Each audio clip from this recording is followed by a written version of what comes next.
The Boeing 737 hummed through darkness at 37,000 feet, its cabin bathed in the amber glow of reading lights scattered like dying stars.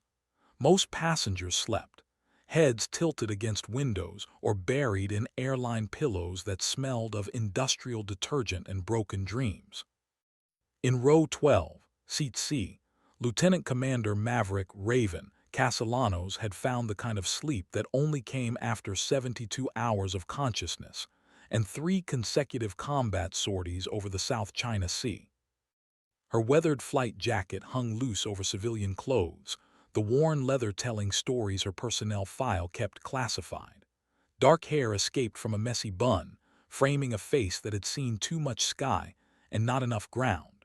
The faint scar above her left eyebrow caught the overhead light, a souvenir from her first carrier landing that went sideways in a typhoon. Most people assumed she was just another tired traveler heading home from a business trip. They were wrong. The first SEAL materialized from the forward galley like smoke given form, his movements so fluid they seemed choreographed by shadows. 6 feet of controlled lethality in civilian clothes that fooled exactly nobody who knew what to look for. His teammate emerged from the aft section, equally silent, equally lethal. They moved with the synchronized precision of predators who had hunted together across continents and through nightmares that would never make the evening news. But something was wrong.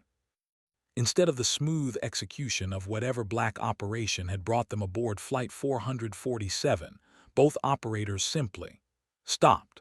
The lead SEAL, a granite-faced man whose call sign was probably something like Reaper or Ghost, stood frozen in the aisle 3 rows from Raven's seat. His partner mirrored the sudden paralysis, hand halfway to whatever equipment lived beneath his jacket. The cabin's white noise, recycled air, distant engine drone, the occasional snore from row 15, seemed to amplify in the sudden tension. Other passengers remained oblivious, lost in their own worlds of smartphones and sleep. But the 2 Navy SEALs stared at the sleeping woman in row 12 as if they'd encountered a ghost. Because in a way they had. The lead operator's earpiece crackled with barely audible static, a voice from somewhere dark asking for confirmation of target acquisition. His finger hovered over the transmit button, but no words came. His partner shifted weight from one foot to the other, the first crack in operational composure either man had shown in a decade of classified missions.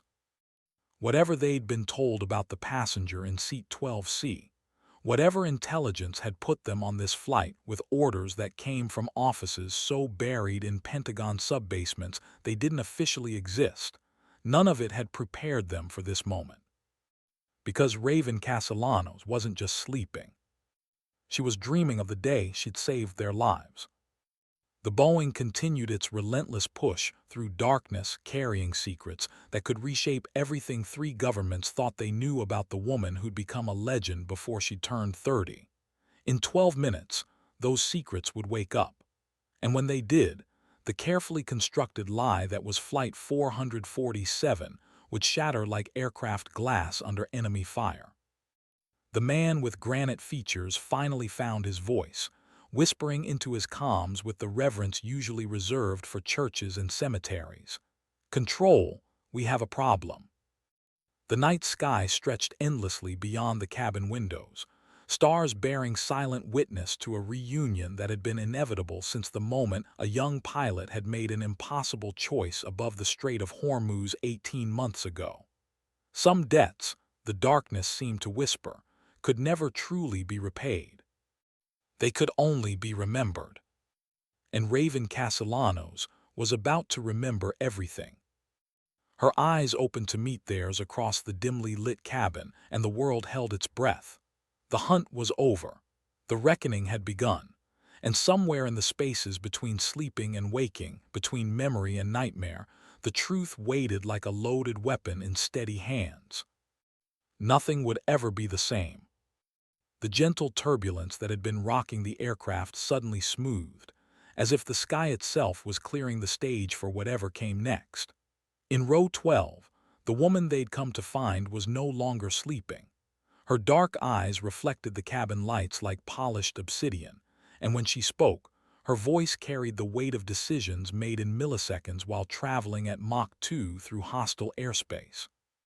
"Hello, boys," Raven said quietly, her tone holding all the warmth of winter moonlight on aircraft carrier steel. "Miss me?" The lead SEAL's hand fell away from his concealed weapon, muscle memory, overridden by something more powerful than training. Recognition, respect, and underneath it all, the kind of gratitude that could make grown men weep in the darkness of transport aircraft flying home from places that didn't exist on any map. "Raven 6, he whispered, using her old call sign like a prayer. "We thought you were dead." She stretched like a cat waking from a nap, movements fluid despite the cramped airline seat.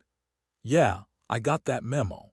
Funny thing about being declared KIA, it gives you a certain freedom to operate in the spaces between official and necessary."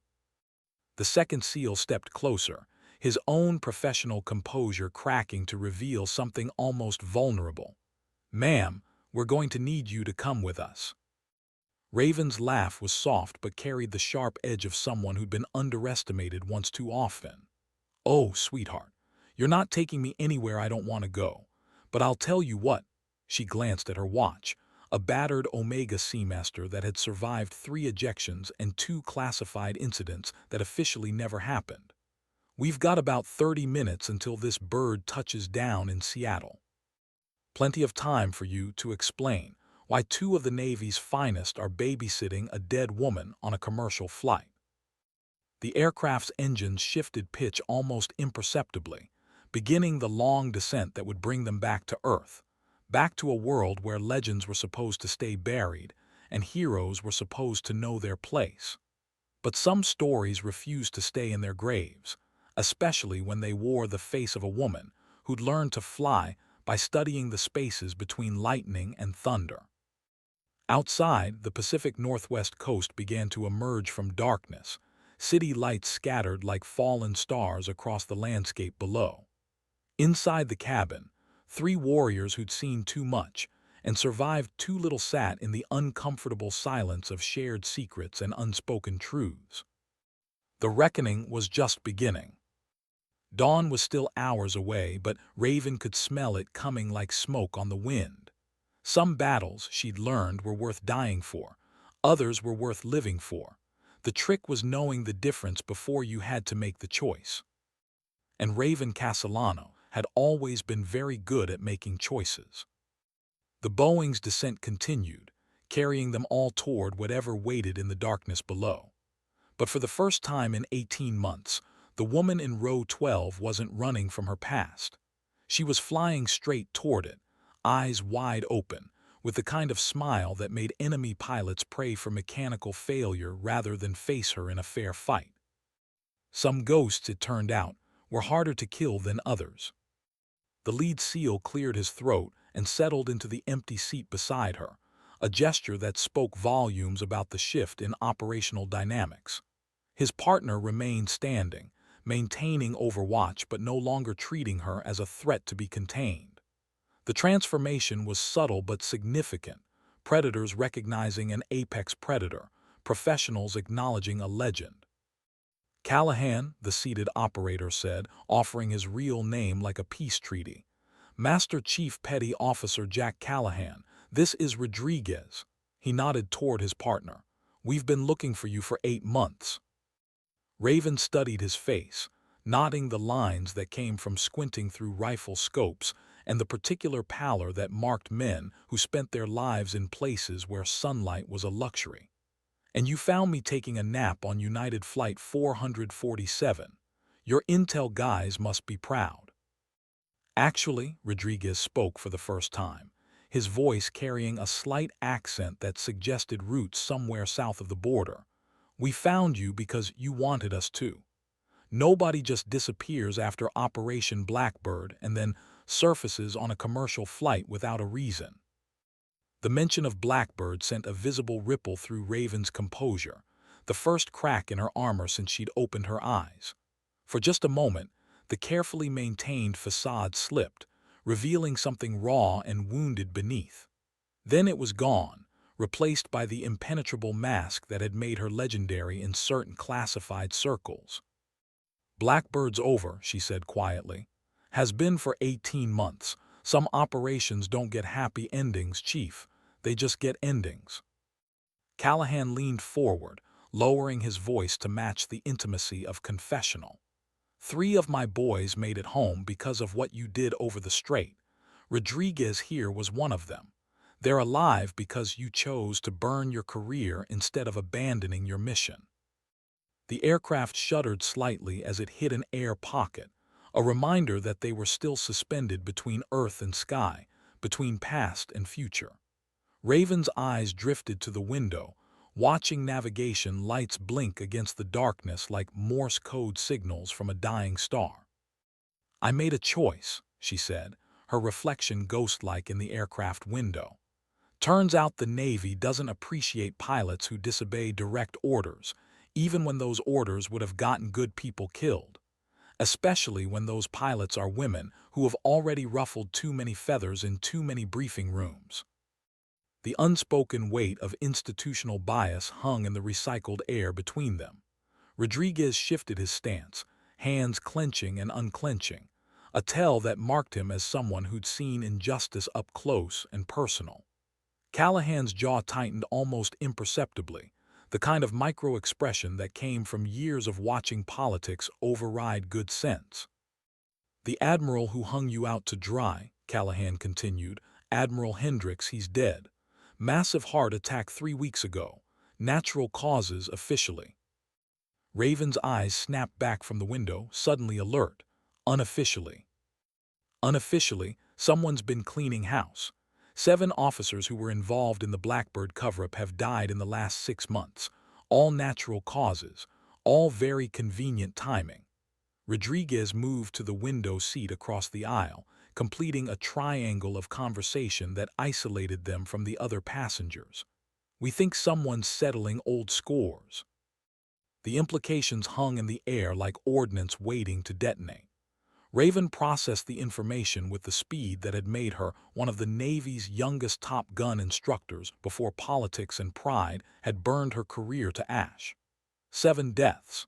7 men who'd participated in the decision to sacrifice her as a scapegoat for an operation that had saved American lives, but embarrassed American intelligence. "And you think I'm responsible," she said, voice flat as runway tarmac. "We think," Callahan said carefully, "that someone wants us to think you're responsible. Question is whether that someone is you or whether you're the next target." The Boeing continued its descent toward Seattle, carrying them all toward a convergence that had been 18 months in the making. Outside, the lights of civilization grew larger, more distinct, transforming from stars to streetlights to the harsh reality of fluorescent terminals and TSA checkpoints. Inside, 3 people who'd spent their careers in the shadows wrestled with questions that had no clean answers. Raven closed her eyes and leaned back in her seat, but there was nothing restful about the gesture. She looked like someone preparing for battle, centering herself before stepping into the storm. When she opened them again, her gaze held the flat certainty of someone who'd already died once and found the experience overrated. "Chief," she said, "I've got a question for you." "Shoot." "If I wanted those bastards dead, do you really think I'd be sloppy enough to leave a trail that leads back to me? Do you think I'd surface on a commercial flight where any federal agency with a database could track me down in 12 hours? Callahan considered this, running through the tactical implications. Rodriguez nodded slowly, following the same logical chain. Neither man spoke, but their silence was answer enough. Raven Castellanos wasn't the kind of operator who made mistakes. If she'd wanted revenge, the men who destroyed her career would have simply vanished, their deaths as invisible as the classified operations that had built her reputation. "So the real question," Raven continued, "is who's using my ghost to settle their own scores, and what they want with the 3 of us locked in a metal tube at 30,000 feet." As if summoned by her words, the aircraft's intercom crackled to life. The captain's voice, steady and professional, filled the cabin with the kind of announcement that passengers heard every day without truly listening. Ladies and gentlemen, we've been advised by air traffic control to alter our approach into Seattle due to weather conditions. We'll be landing at McChord Air Force Base instead of SeaTac International. Please remain seated with your seatbelts fastened. Flight attendants, please prepare for arrival. But Raven heard what the other passengers didn't: the slight tension in the pilot's voice, the pause before weather conditions that suggested he was reading from a script he'd never seen before. McChord wasn't a commercial airport. It was military, and military diversions on commercial flights didn't happen because of weather. They happened because someone with enough clearance to move mountains had decided this flight needed to land somewhere with very high fences and very few witnesses. Callahan's hand drifted toward his concealed sidearm, a gesture so subtle most people would have missed it. Rodriguez straightened in his seat, every line of his body shifting from relaxed passenger to coiled spring. Both men had reached the same conclusion Raven had arrived at 30 seconds earlier. Flight 447 wasn't being diverted. It was being intercepted. "Well," Raven said, fastening her seatbelt with deliberate care, "this should be interesting. Question is whether we're the cargo or the cover story." The Boeing began its final descent toward an airfield that didn't appear on civilian navigation charts, carrying 3 warriors toward a confrontation that had been inevitable since the moment someone had decided to use a dead woman's name to settle very living scores. Below them, the lights of McChord Air Force Base arranged themselves in precise military geometry, runways and taxiways laid out with the mathematical precision that marked places where order mattered more than comfort. "Raven," Callahan said quietly, "whatever happens down there, you should know, my team never forgot what you did for us. None of us did." She turned to meet his eyes, and for just a moment the legend stepped aside to reveal the woman underneath, tired, battle-scarred, but unbroken. "Chief, in about 10 minutes we're going to find out whether gratitude is bulletproof. I suggest you pray that whoever's orchestrating this little reunion has a better plan than the last bunch of assholes who tried to bury me." The runway lights of McChord grew larger through the cabin windows, harsh and unforgiving as the fluorescent reality that waited beyond the aircraft's temporary sanctuary. Some homecomings, Raven reflected, felt more like invasions. Others felt like the moment when the past finally caught up with the present, and all the careful lies people told themselves about justice and honor got put to the test.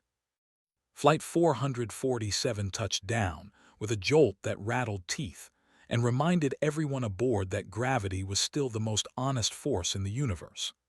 Outside, instead of the usual terminal gates and ground crew, a convoy of black SUVs waited like predators at a watering hole. The hunt was about to begin in earnest. The Boeing's engines wound down with the tired sigh of machinery pushed to its limits, but the usual post-flight bustle never materialized. Instead of gate agents and baggage handlers, men in dark suits materialized from the convoy like smoke given form. They moved with the coordinated precision of a unit that had done this before, establishing a perimeter around the aircraft that looked casual to the untrained eye but effectively sealed every exit. "Federal marshals," Rodriguez murmured, recognizing the choreography of official detention, "but not the usual kind." Raven studied the deployment through the small oval window, noting details that most people would miss.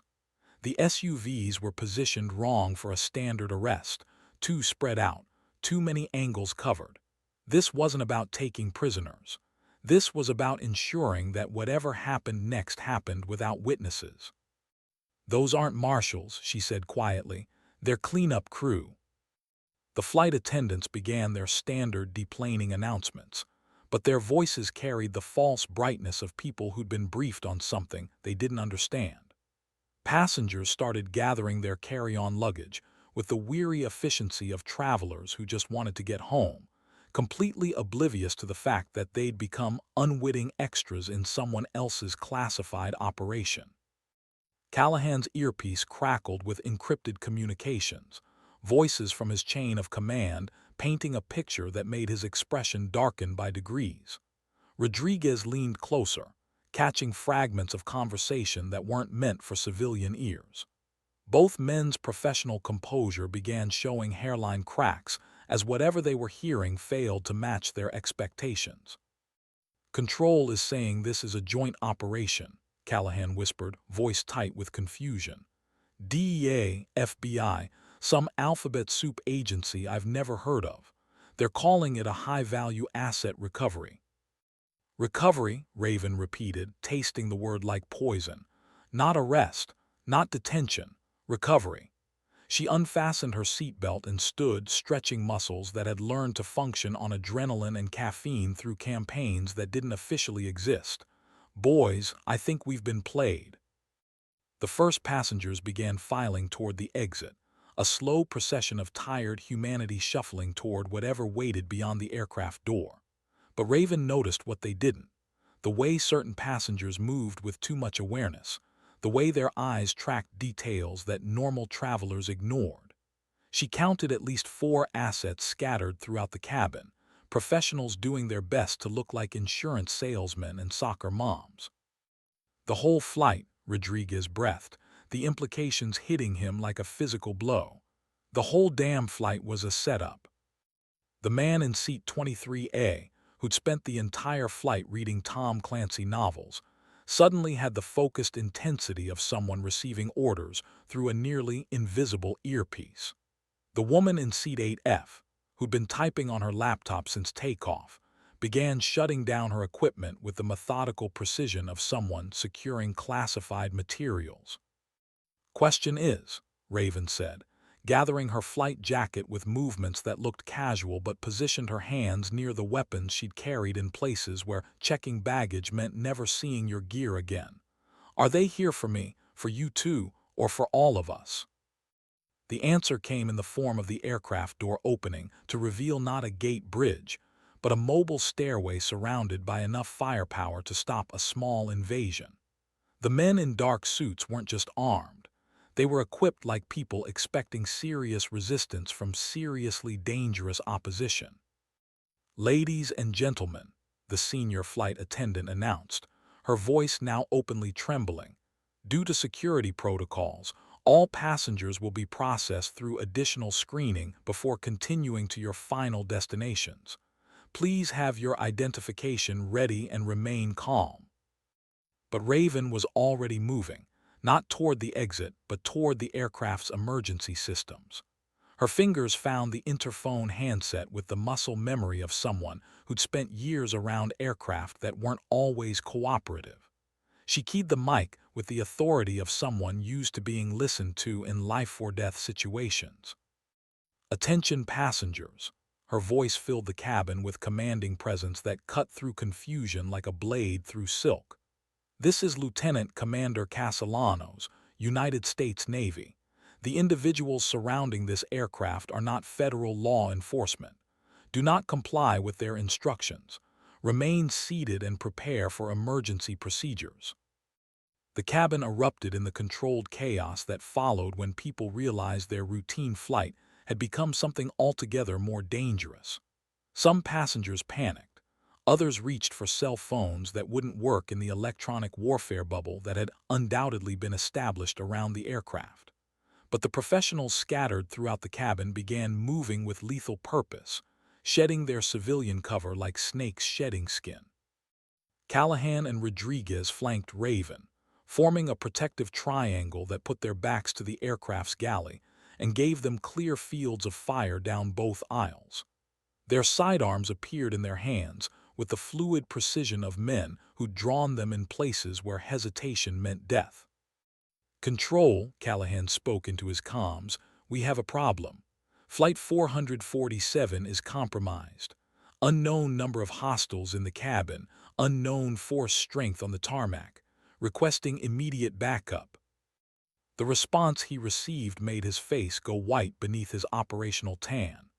Rodriguez caught his expression and grabbed the earpiece, listening to whatever orders were coming down from their chain of command. His reaction was even worse, the kind of expression that came when someone realized they'd been expendable all along. "We're burned," Rodriguez whispered. "Control says we went dark 18 hours ago. Officially, we're not here. This operation doesn't exist." Raven absorbed this information with the calm that had made her legendary in briefing rooms where legends went to die. She'd been betrayed by her own service once before. The second time felt almost routine. "Well then," she said, checking the civilian pistol she'd carried through 3 countries that didn't appear on tourist maps, "I guess we're all ghosts now. Question is whether we're going to be the kind of ghosts that haunt people, or the kind that get buried in unmarked graves." The men in dark suits began boarding the aircraft, moving with the systematic precision of people who'd done this before and expected it to go exactly according to their carefully rehearsed plan. They had superior numbers, superior positioning, and the element of surprise. Unfortunately for them, they just trapped themselves in a metal tube with 3 of the deadliest people the American military had ever produced, and those people had absolutely nothing left to lose. The ghost of Raven Castellanos was about to remind everyone why legends were more dangerous than the living.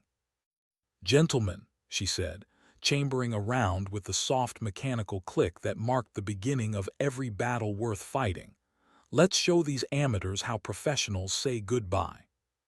The first shots shattered the aircraft's peaceful silence like thunder breaking across summer sky, and Flight 447 transformed from a routine commercial flight into a battlefield suspended between Earth and heaven. The war for the truth about Operation Blackbird had finally begun, and this time, nobody was walking away until all the secrets were buried or all the ghosts were finally laid to rest. In the space between one heartbeat and the next, everything changed. The lead operative ascending the aircraft stairs fell backward as Rodriguez's first shot took him center mass, his body armor absorbing most of the impact, but the kinetic force sending him tumbling into his teammates. The carefully orchestrated boarding action collapsed into chaos as professional operators found themselves dealing with resistance they hadn't expected from targets who were supposed to be compliant. "Move left," Raven barked, her command voice cutting through the screaming of terrified passengers. She put 3 rounds through the aircraft's main cabin window, spiderwebbing the reinforced glass and creating an emergency exit where none had existed moments before. Callahan, suppressing fire on the starboard side. Rodriguez, get these people to the emergency exits. The cabin filled with the acrid smell of gunpowder and the distinctive crack of rounds punching through aircraft aluminum. Bullets whined past their heads, embedding themselves in seat backs and overhead compartments with the sharp impacts that marked the difference between training exercises and real combat. The civilians caught in the crossfire pressed themselves against the cabin floor, some crying, others praying, all of them learning the hard lesson that safety was always an illusion. But this wasn't Raven's first time fighting in a confined space against superior numbers. Her mind shifted into the tactical mode that had made her legendary among people who collected legends for a living. The aircraft became a weapons platform, every angle calculated, every piece of cover evaluated for its ability to stop high-velocity rounds. "Chief," she called to Callahan, who was laying down precision fire through the aircraft door, "how many magazines you carrying?" "4 + 1 in the chamber," he called back, punctuating his response with a controlled pair that dropped another operative on the stairs. "Rodriguez has 3. You." "Enough," Raven replied, which in her vocabulary meant she'd come prepared for exactly this kind of betrayal. The civilian clothes had been camouflaged for gear that included items not typically found in carry-on luggage. "But we're not going to shoot our way out of this. Too many of them, not enough of us." A flashbang grenade arced through the shattered window, and all 3 operators turned away, squeezing their eyes shut as the device detonated with the searing white light and crushing overpressure that marked professional assault tactics. The disorientation lasted only seconds, but seconds were lifetimes in close-quarters battle. When their vision cleared, smoke was filling the cabin from canisters lobbed through multiple entry points. Not tear gas, something heavier, something designed to incapacitate without permanent damage. Whoever had planned this operation wanted prisoners, not bodies, which meant they needed someone alive for questioning. "They're not trying to kill us," Rodriguez observed, his voice muffled by the tactical mask he'd produced from somewhere beneath his civilian jacket. "They want us breathing." "Big mistake," Raven said, pulling her own mask from a pocket that shouldn't have been deep enough to hold it. "Dead martyrs get eulogies. Live prisoners get interrogated. And I've got information that's worth more than all our lives combined." The smoke provided concealment but also limited visibility, transforming the aircraft cabin into a three-dimensional maze where every shadow could hide an enemy, and every sound might be the last thing you heard.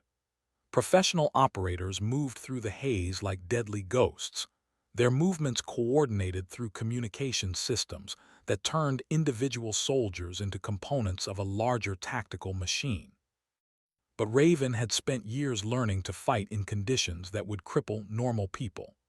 The smoke didn't blind her, it freed her from the limitations of sight, forcing her to rely on the other senses that had kept her alive through situations that existed only in classified after-action reports.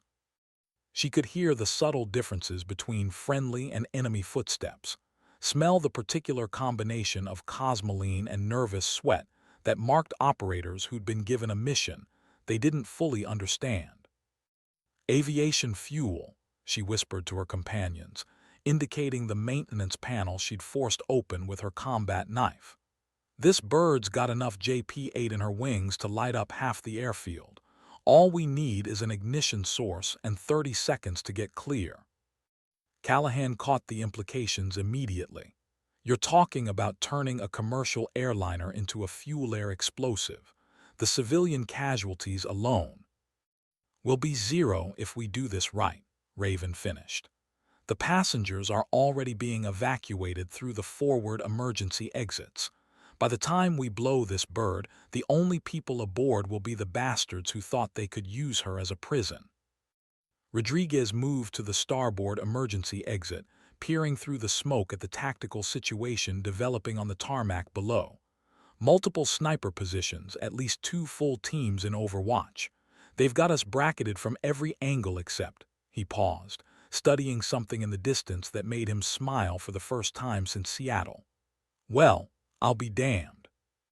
"What?"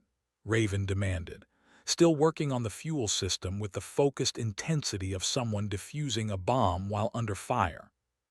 "Incoming," Rodriguez said, his grin visible even through the tactical mask. "Looks like someone called in the cavalry." The distinctive sound of rotor blades began cutting through the night air, growing stronger by the second. But these weren't the heavy transport helicopters that would mark official rescue operations.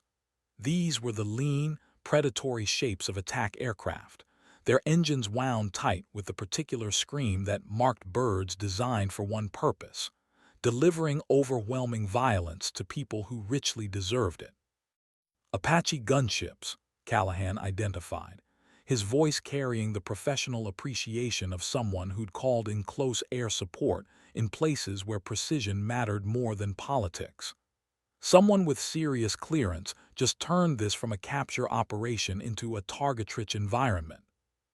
The first Hellfire missile struck the lead SUV with the focused violence of divine intervention, transforming 2 tons of armored steel into expanding shrapnel and superheated gas. The carefully coordinated ground operation collapsed into chaos as operators who'd been hunting suddenly found themselves being hunted by weapons systems that could kill them from ranges they couldn't even see. "Time to go," Raven announced, completing her work on the fuel system with the satisfied expression of someone who just armed a very large bomb. "This bird's going to light up in about 90 seconds, and I'd rather not be aboard when she does." The three of them moved toward the emergency exit like a combat team that had been working together for years instead of hours. Outside, the night had transformed into a shooting gallery, where tracer rounds drew geometric patterns against the darkness, and explosions painted the sky in shades of orange and red that would have been beautiful if they hadn't represented people dying.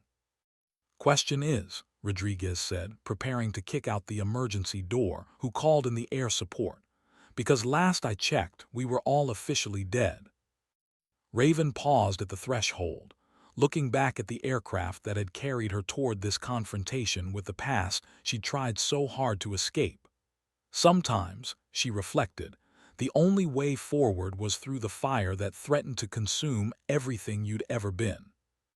"Sometimes," she said, "being dead is the only way to stay alive long enough to get even." She kicked the door open and dove into the night sky, Rodriguez and Callahan close behind her. Below them, McCord Air Force Base had become a battlefield where the only certainty was that nothing would ever be the same again. The truth about Operation Blackbird was finally going to see daylight, and a lot of people who'd built careers on buried secrets were about to learn why some ghosts refused to stay in their graves. The explosion that followed turned Flight 447 into a brief sun that lit up the night sky like a fallen star, taking with it the last physical evidence of the conspiracy that had started this whole bloody mess. But the three people who'd walked away from the wreckage carried something more valuable than evidence. They carried the truth. And in the right hands, truth was the most dangerous weapon of all. The parachutes deployed with the sharp crack of military precision, three black canopies blossoming against the star-filled sky like deadly flowers. Raven twisted in her harness, scanning the battlefield below while calculating wind drift and landing zones with the automatic expertise of someone who'd made combat jumps in conditions that would terrify normal paratroopers. The Apache gunships were systematically destroying everything that had constituted the ground operations command structure, their 30-chain guns turning armored vehicles into scrap metal with the methodical precision of industrial machinery. Whoever had sent them wasn't interested in prisoners or intel. This was a sanitization operation designed to eliminate witnesses and bury secrets under layers of official denial that would take decades to penetrate. "Control, this is Raven 6, she spoke into the emergency radio she'd activated during freefall. "Three souls departing the kill box, requesting extraction coordinates." The response came through crystal clear, and the voice that answered made her heart skip in a way that enemy fire never could. Calm, professional, and absolutely unmistakable, the kind of voice that belonged to someone who'd been declared dead in the same classified incident that had supposedly killed her. "Raven 6, this is Phoenix Actual. Welcome back to the land of the living. Vector 270 degrees for pickup. Time on target, 4 mics." "Phoenix," she whispered, the call sign triggering memories of missions that existed only in files so classified they didn't have classification levels. "Son of a bitch, Marcus." "Dead men tell no tales, Commander, but apparently dead women settle scores." They touched down in a field of winter wheat that stretched toward the horizon like a frozen sea, their boots crunching through frost that turned their breath to vapor in the cold air. The Apache gunships had completed their work, leaving McCord Air Force Base looking like a training ground for apocalypse. In the distance, sirens wailed as emergency responders tried to make sense of a situation that officially had never happened. The pickup vehicle materialized from the darkness like something summoned from the shadows, a stealth-modified Black Hawk helicopter that registered on exactly 0 radar systems and appeared in no flight plans filed anywhere in the continental United States. It settled onto the frozen ground with the whisper-quiet efficiency that marked aircraft designed by people who understood that sometimes the best weapons were the ones nobody saw coming. The man who emerged from the pilot's seat had been dead for 18 months, killed in the same classified incident that had supposedly claimed Raven's life. But death, it appeared, was a more flexible concept than most people realized. Major Marcus Phoenix Chen moved with the controlled precision of someone who'd learned to live in the spaces between official existence and convenient fiction. "Hello, Raven," he said, removing his helmet to reveal the face that had haunted her dreams since the night everything had gone wrong above the Strait of Hormuz. "You look good for a ghost." "You look good for a traitor," she replied, but there was no heat in the words. They embraced with the careful intensity of people who'd shared experiences that couldn't be explained to anyone who hadn't been there, who hadn't made the same impossible choices in the same impossible circumstances. Callahan and Rodriguez watched the reunion with the professional interest of operators who'd learned to read the spaces between words. The tactical situation was stabilizing, but the strategic picture was becoming more complex by the minute. Questions that should have had simple answers were revealing layers of deception that went deeper than anyone had anticipated. "The strike's on McCord," Rodriguez said, gesturing toward the distant glow of fires that would burn for hours. "That was you." Phoenix nodded, his expression carrying the weight of decisions made in briefing rooms that didn't exist in places that weren't on any organizational charts. "Took some doing to convince the right people that cleaning up this mess was worth breaking a few dozen federal laws. Turns out there are still some folks in the community who remember what loyalty means." They lifted off into the darkness, the Black Hawk climbing with the aggressive performance characteristics that marked aircraft modified by people who understood that sometimes you needed to disappear very quickly and very quietly.